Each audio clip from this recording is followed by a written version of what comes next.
on one hand, pouring money into abortion pills while slashing money for actual foster children. The funnier part is that he bought the wrong pill. Welcome to The Debrief, where we talk with the Washington Examiner's top journalists about the headlines they're covering this week and where the story's going next. I'm Sarah Westwood, and I'm here today with commentary editor Conn Carroll. And California Governor Gavin Newsom is stockpiling the abortion pill in the wake of some court rulings affecting that. But he also just recently unveiled a budget that cut $40 million from the state's foster care system. What do you make of that sort of disconnect? Well, it's quite the contrast, right? I mean, Joe Biden famously once said, "Don't tell me what your values are, show me your budget, and I'll tell you what your values are." He said that this past week, in fact. And it's very clear when you look at Gavin Newsom's spending patterns, you can see that when it comes to families and children, he'd much rather spend money making sure they can abort their children as opposed to actually helping the foster children. And as bad as the juxtaposition of those two headlines are, on one hand, pouring money into abortion pills while slashing money for actual foster children, the funnier part is that he bought the wrong pill.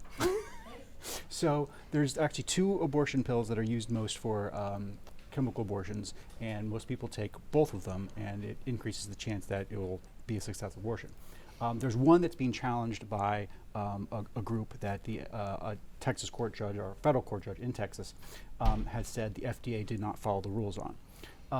But he didn't buy that drug. There's a separate drug that, because it's approved for, I think, something to do with the stomach, some other type of disease, that it can't be challenged. And that's the drug he bought. So he bought the drug that is not in danger. It's not under threat at all. So, he clearly just did it for the headlines, and I think it backfired on him because, especially when you have to cut $40 million from foster service care, that just doesn't look good.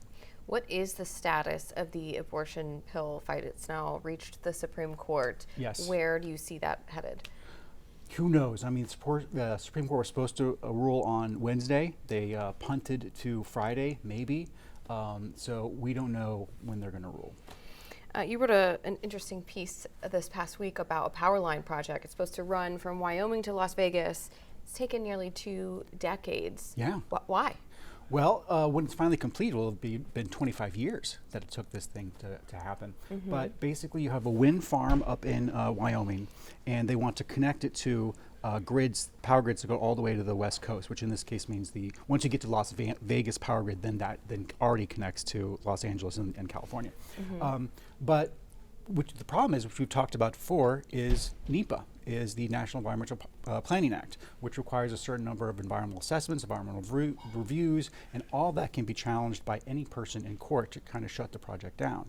So this project has been basically in the planning stages, getting all the different approvals and permits, and it took the Bureau of Land Management alone.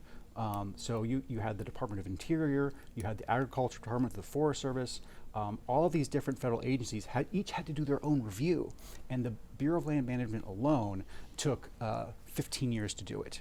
And so when you add all those delays up, you end up with this power line that does cross through 4 states, but when we're looking towards trying to revitalize or rechange the energy sector for the entire nation, just one project taking 25 years, this is never going to happen unless we reform how permitting is done in the United States. That's something that's been proposed in Congress, championed by Senator Joe Manchin.